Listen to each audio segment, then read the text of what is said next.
Perkenalkan, nama saya Kuroto Ayun dari program studi Pendidikan Islam Anak Usia Dini di Institut Pesantren Matoliul Falah Pati. Di sini saya akan memaparkan sedikit mengenai presentasi saya, yaitu cara mengatasi tantrum pada anak usia dini. Mari kita lihat bersama. Cara mengatasi tantrum pada anak. Nah, apa sih tantrum itu? Jadi, tantrum merupakan masalah perilaku yang umum dialami oleh anak-anak prasekolah yang mengekspresikan kemarahan mereka dengan tidur di lantai, meronta-ronta, berteriak, dan biasanya sampai menahan nafas. Kemudian menurut Masyar, temper tantrum yaitu suatu letupan kemarahan anak yang sering terjadi pada anak dengan menunjukkan sikap negatif atau penolakan.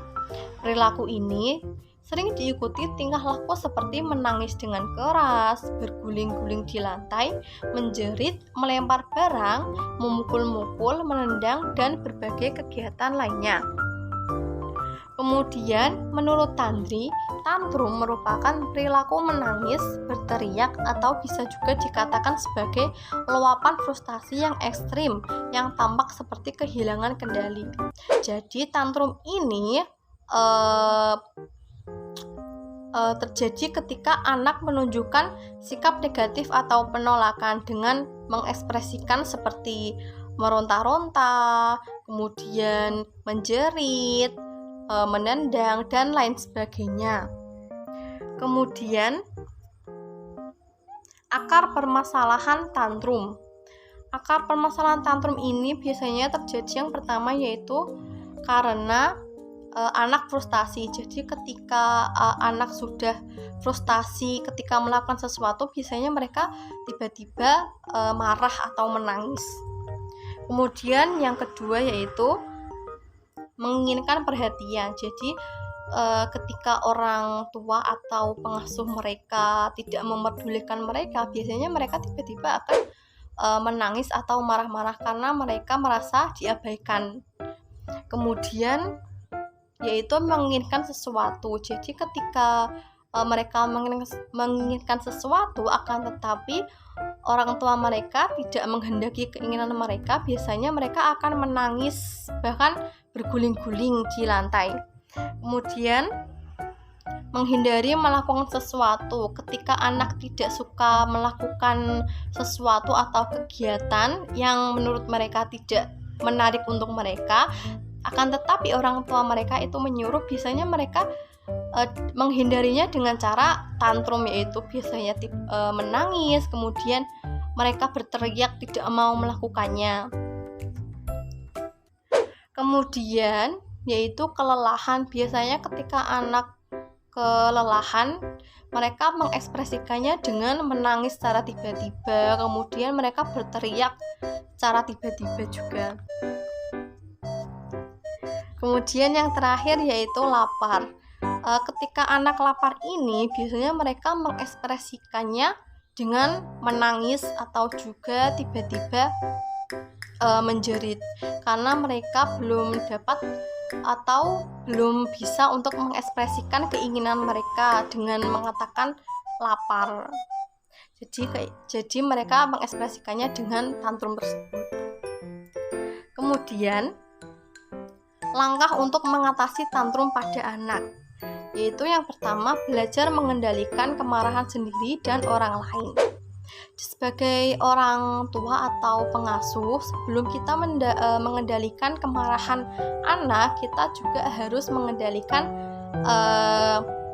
kesabaran kita atau kemarahan kita sendiri. Jadi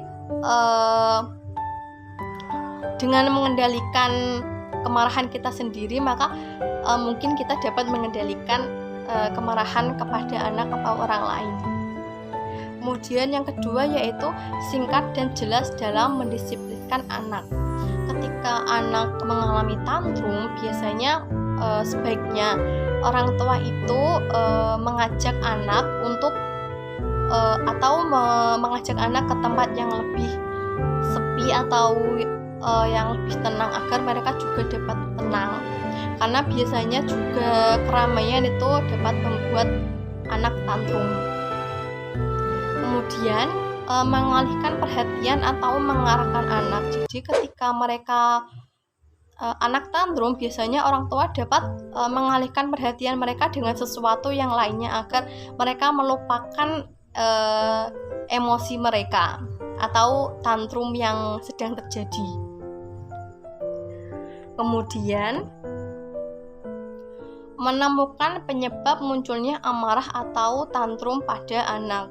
Jadi sebagai orang tua atau pengasuh, sebaiknya kita mengetahui kenapa sih anak tiba-tiba kok marah, kenapa mereka tiba-tiba berteriak. Jadi sebagai orang tua juga harus dapat menemukan penyebab munculnya kemarahan yang terjadi pada anak.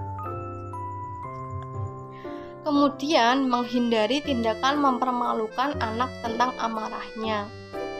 Sebaiknya kita sebagai orang tua atau pengasuh jangan mempermalukan anak di depan umum. Lebih baik kita untuk mengajak anak untuk ke tempat yang agak tenang, kemudian kita memberi tahu anak bahwa apa yang mereka lakukan ini tidak baik, atau mereka lakukan ini salah, dan bicara pada apa yang mereka inginkan. Mungkin seperti itu. Kemudian menetapkan batasan yang jelas dan harapan untuk mengatasi kemarahan anak yang sesuai dengan usianya. Seperti anak biasanya diberitahu kepada anak dengan menetapkan batasan yang jelas, seperti kalau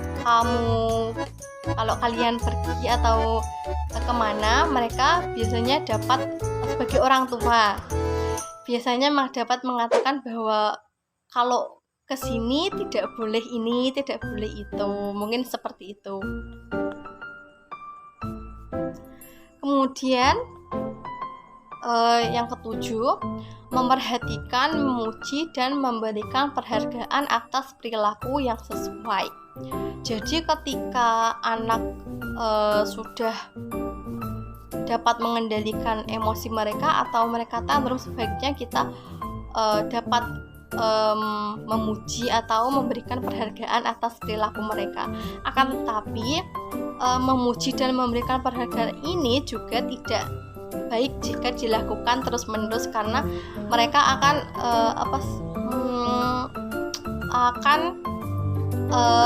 mungkin dengan tidak memberikan penghargaan, mereka mungkin berpikir bahwa dapat berperilaku tantrum kembali. Kemudian yang ke-8, menjaga komunikasi yang terbuka. Dan yang 9, mengalihkan perhatian atau mengarahkan anak. Jadi seperti yang tadi ya. Mungkin seperti itu presentasi dari saya. Apabila ada kesalahan, mohon dimaafkan. Terima kasih.